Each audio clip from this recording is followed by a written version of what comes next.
2 Kings chapter 8. Now Elisha had said to the woman whose son he had restored to life, "Arise, and depart with your household, and sojourn wherever you can, for the Lord has called for a famine, and it will come upon the land for 7 years." So the woman arose and did according to the word of the man of God. She went with her household and sojourned in the land of the Philistines 7 years. And at the end of the 7 years, the woman returned from the land of the Philistines, and she went to appeal to the king for her house and for her land. Now the king was talking with Gehazi, the servant of the man of God, saying, "Tell me all the great things that Elisha has done." And while he was telling the king how Elisha had restored the dead to life, behold, the woman whose son he had restored to life appealed to the king for her house and for her land. And Gehazi said, "My lord, O king, here is the woman, and here is her son, whom Elisha restored to life." And when the king asked the woman, she told him. So the king appointed an official for her, saying, "Restore all that was hers, together with all the produce of the fields, from the day that she left until the day that is today." Now Elisha came to Damascus. Ben-Hadad, the king of Syria, was sick. And when it was told him, "The man of God has come here," the king said to Hazael, "Take a present with you and go to meet the man of God, and inquire of the Lord through him, saying, 'Shall I recover from this sickness?'"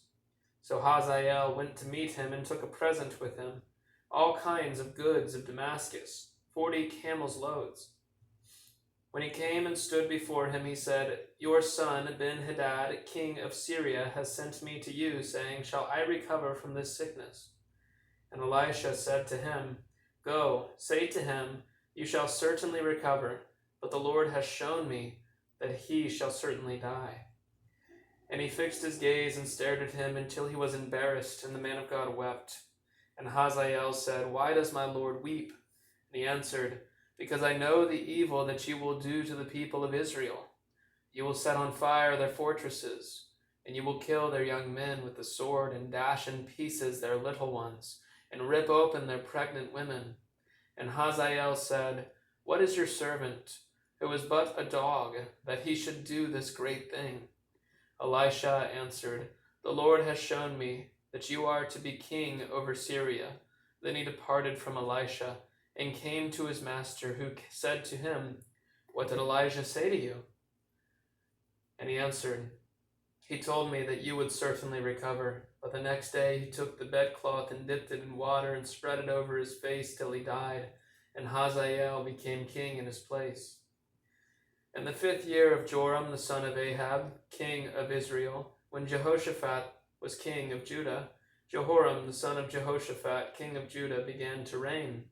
He was 32 years old when he became king, and he reigned 8 years in Jerusalem. And he walked in the way of the kings of Israel, as the house of Ahab had done. For the daughter of Ahab was his wife, and he did what was evil in the sight of the Lord. Yet the Lord was not willing to destroy Judah, for the sake of David his servant, since he promised to give a lamp to him and to his sons forever. In his days Edom revolted from the rule of Judah and set up a king of their own. Then Joram passed over to Zair with all his chariots and rose by night, and he and his chariot commanders struck the Edomites who had surrounded him. But his army fled home. So Edom revolted from the rule of Judah to this day. Then Libnah revolted at the same time. Now the rest of the acts of Joram and all that he did, are they not written in the book of the Chronicles of the kings of Judah? So Joram slept with his fathers and was buried with his fathers in the city of David, and Ahaziah his son reigned in his place. In the 12th year of Joram the son of Ahab, king of Israel, Ahaziah the son of Jehoram, king of Judah, began to reign. Ahaziah was 22 years old when he began to reign, and he reigned 1 year in Jerusalem. His mother's name was Athaliah. She was a grandmother of Omri, king of Israel. He also walked in the way of the house of Ahab, and did what was evil in the sight of the Lord, as the house of Ahab had done, for he was son-in-law to the house of Ahab. He went with Joram the son of Ahab to make war against Hazael, king of Syria, at Ramoth Gilead, and the Syrians wounded Joram. And King Joram returned to be healed in Jezreel of the wounds that the Syrians had given him at Ramah, when he fought against Hazael, king of Syria. And Ahaziah, the son of Jehoram, king of Judah, went down to see Joram, the son of Ahab, in Jezreel, because he was sick.